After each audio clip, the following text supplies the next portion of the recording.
I have one tip for Porsche Cayenne owners. Remember to check that the coils are at the bottom of the hole. This is correct length. Just less than 5 millimeters here. The ignition coil, if you just push it, it will stop somewhere here. There is 1 centimeter. You can see it there. The second coil is not at the bottom.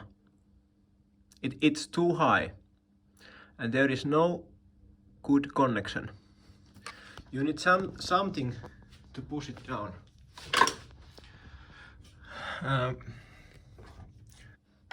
This one is down and all these, but this is not. You need some leverage. It will rotate quite easily, but when it's down, it won't rotate anymore.